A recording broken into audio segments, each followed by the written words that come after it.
বাকশালটা কি ছিল? বাকশাল ছিল যে আর কোনো রাজনৈতিক দল থাকবে না, সব বন্ধ, নিষিদ্ধ, শুধুমাত্র একটা দল থাকবে, সেটা হচ্ছে বাকশাল। এই বাকশালের নেতা থাকবেন শেখ মুজিবুর রহমান, এবং তিনি অন্যান্য নেতাদেরকে নির্ধারণ করবেন, আর সব রাজনৈতিক দল নিষিদ্ধ হয়ে যাবে। যারা রাজনীতি করতে চায় তারা এই দলের সঙ্গে আসতে হবে না, আসতে হবে না। শুধু রাজনৈতিক দল নয়, সকল কর্মচারী কর্মকর্তাদেরকেও তখন বাকশালে বাধ্যতামূলকভাবে যোগ দিতে হতো। জেলায় জেলায় গভর্নর নিয়োগ করেছিলেন, যাতে করে তারা তাদের রাজত্ব চালাতে পারে। আল্লাহর কি হুকুম দেখেন, মানুষ ভাবে এক, আল্লাহ করে আরেক। বেশি দিন যায়নি, অল্প দিনের মধ্যেই তারা কিন্তু আল্লাহই বিচার করেছে, সেই ব্যবস্থা থাকেনি।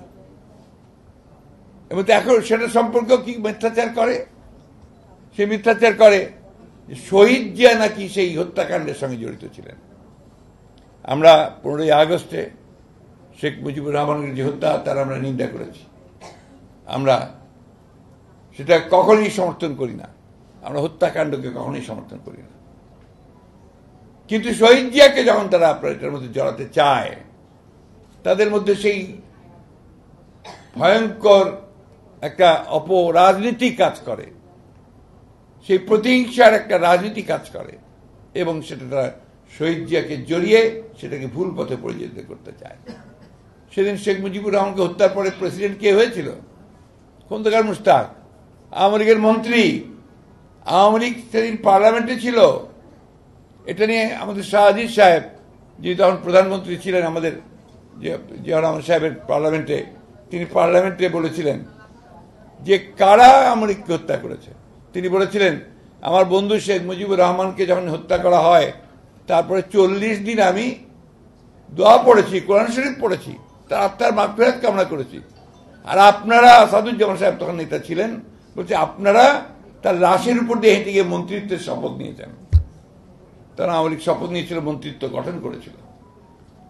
এখন তারা উল্টো কথা বলে, তারা দোষারোপ করতে চায় জিয়া রহমান সাহেবকে, বিএনপিকে। বিএনপি তো জন্মই হয়নি।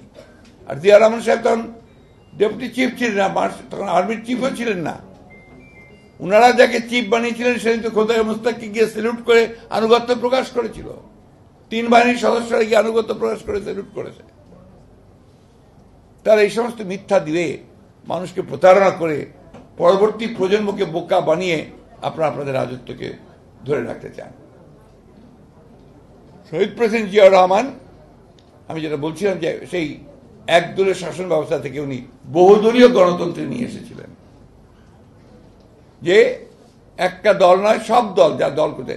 এই আওয়ামী লীগ তখন আপনার আবার নতুন করে দরখাস্ত করে অনুমতি নিয়ে কিন্তু সেটা আবার আওয়ামী লীগ দল তৈরি হয়েছিল। এই কথাগুলো আমরা আলোচনা অনেক সময় করি না, ভুলে যাই বলে হয়তো জবাব দিতে পারি না ঠিক মতো। আওয়ামী লীগ তো এই হচ্ছে আওয়ামী লীগ। আজকে আপনাদের তো সকলেরই ছেলে মেয়ে আছে, অথবা অনেকের নাতি নাতনি আছে।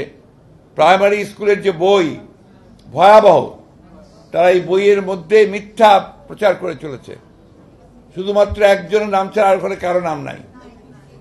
এমনকি তাদের নেতা তাজউদ্দিন আহমদ, তারও নাম নাই। তখন যে যুদ্ধের সর্বজনীন নায়ক ছিলেন এমএজে ওসমানী সাহেব, তারও নাম নাই। কেউ নাই।